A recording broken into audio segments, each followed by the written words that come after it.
সুপ্রভাত আমার সকল বন্ধুরা। তো আজকে চায়ের কাপ হাতে নিয়ে ভিডিওটা শুরু করলাম। কেমন আছো সবাই? আশা করছি সবাই ভালো আছো, সুস্থ আছো। ঈশ্বরের আশীর্বাদে আমি ও আমার বাড়ির সকলে কিন্তু এখন ভালো আছি। ঝাড়গ্রাম জেলার ছোট্ট একটি গ্রাম থেকে আমি সুমিত্রা। আমার ব্লগ চ্যানেলে তোমাদের সকলকে অনেক স্বাগত। ভিডিও শুরুতেই বড়দেরকে আমার প্রণাম আর ছোটদেরকে আমার অনেকটা ভালোবাসা জানিয়ে আজকের ভিডিওটা শুরু করলাম। বন্ধুরা, প্রতিদিনের মতন আজকেও একটা কথা বলছি, স্কিপ না করে পুরো ভিডিওটা দেখার জন্য অনুরোধ করছি আমি তোমাদেরকে। আশা করি আজকের ভিডিওটা একটু হলেও ভালো লাগবে।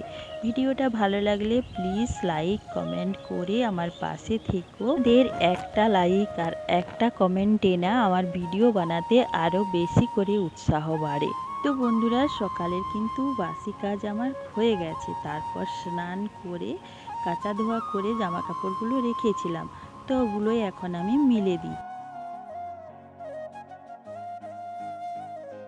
আমি রান্নাঘরে এসে দেখছি শাশুড়ি মা একটা রান্না করছেন। কি রান্না করছেন তোমাদের সাথে শেয়ার করছি, চলো। গ্রামের স্টাইলে, মানে একদম সাধারণ ঘরোয়া পদ্ধতিতে এই রান্নাটা আমার শাশুড়ি মা করেন। এটা খেতে কিন্তু খুব ভালো লাগে, ভাতের সঙ্গে বলো, রুটির সঙ্গে, গরম ভাতের সঙ্গে, এমনকি জল দেওয়া ভাতের সঙ্গে খেতেও কিন্তু খুব ভালো লাগে। এই রান্নাটা করতে না বেশি কিছু উপকরণ কিন্তু লাগে না। এই রান্নাটা করতে লাগে রসুন, পেঁয়াজ আর সরিষা লঙ্কা বাটা আর কি। তো সরিষা লঙ্কা বেটে নিয়েছেন আমার শাশুড়ি মা, আর রসুন পেঁয়াজ কিন্তু একসঙ্গে দিয়ে দিয়েছেন কড়াতে। প্রথমে কিন্তু তেল দিয়েছিলেন, তো তেলটা গরম হয়ে যাওয়ার পর রসুন পেঁয়াজ দিয়ে দিয়েছে। পেঁয়াজ আর রসুন ভাজা হয়ে যাওয়ার পর মশলাটা দিয়ে একদম ভাজা ভাজা করে নামিয়ে নেবেন। এই রান্নাটা না আমি আমার বাপের বাড়িতে কখনো খাইনি, কিন্তু শ্বশুর বাড়িতে এসে আমি খেয়েছি। খেতে কিন্তু খুবই টেস্টি হয়, খুব অল্প উপকরণ দিয়ে এই রান্নাটা হয়ে যায়। এটার কিন্তু আলাদা একটা নাম আছে জানো, এর রান্নাটার নাম হচ্ছে রসুন পটলা বলে আমার শ্বশুর বাড়িতে সবাই। আর আমি কিন্তু এটা রসুন ভাজাই বলি। তো আমি কিন্তু মুড়ি খেয়েছিলাম ওই রসুন ভাজা দিয়ে, তারপর হচ্ছে রান্না চাপিয়েছিলাম। তো ভাতটা ওদিকে চাপিয়ে দিয়েছি আর এদিকে হচ্ছে তরকারিগুলো কেটে নিচ্ছি।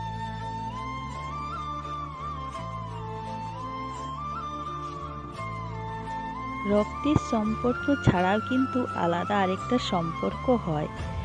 আরেকটা সম্পর্ক হচ্ছে ভালোবাসার সম্পর্ক, যেটা তোমাদের সাথে আমার আছে। তোমাদের সাথে আমার কিন্তু কোনো রক্তের সম্পর্ক নেই, কিন্তু ভালোবাসার সম্পর্ক আছে। সত্যি, মানে তোমরা আমাকে এতটা সাপোর্ট করবে, এত এত সবাই ভালো ভালো কমেন্ট করছো, আমার মনটা কিন্তু অনেক ভালো হয়ে যায় তোমাদের কমেন্টগুলো দেখলে। রক্তের সম্পর্কের মানুষগুলো না, মানে একটা ভালো কাজ করতে গেলে সবাই কিন্তু আঘাত করবে, না হলে তোমার নিন্দে করবে, তোমাকে নিয়ে ওরা সমালোচনা করবে, কিন্তু তোমার পাশে এসে কেউ দাঁড়াবে না, তোমাকে কেউ সাপোর্ট করবে না। সত্যি তোমরা আমার পাশে আছো, তোমরা আমাকে এত এত সাপোর্ট করছো, তার জন্য কিন্তু তোমাদেরকে আমার অনেক অনেক ধন্যবাদ। তোমাদের সাথে বক বক করতে করতে ওদিকে আমার ভাতটা হয়ে গেছে, ভাতটা নামিয়ে নিয়েছি, আর আমার কিন্তু সবজি কাটাও হয়ে গেছে। সবজি কেটে রেখে তারপরে এদিকে যে ডালটা চাপিয়ে দিয়েছিলাম সিদ্ধ করতে, তো ডালটাও হয়ে গেছে। আজ রান্না করেছি ডাল, আলু মাখা, বড়ি ভাজা। আজ হচ্ছে নিরামিষ রান্না করছি, কোনো আমিষ নয় আর কি। তো নিরামিষ রান্নাগুলো করে রেখে এদিকে দেখছি জামা কাপড়গুলো সমস্ত শুকনো হয়ে গেছে। তো ভাবলাম প্রথমে জামা কাপড়গুলো তুলে নিই, তুলে রেখে তারপরে একটু দেখো আমের টক করছি। কেননা এই তরকারি দিয়ে কেউই ভাত খেতে চাইবে না, আর একটু টক করে দিলে কিন্তু সবাই ভাত খেয়ে নেবে। তো আজকে রান্না বান্না সমস্তটাই তোমাদের সাথে শেয়ার করলাম। তো আজকের ভিডিওটা হচ্ছে এই পর্যন্তই।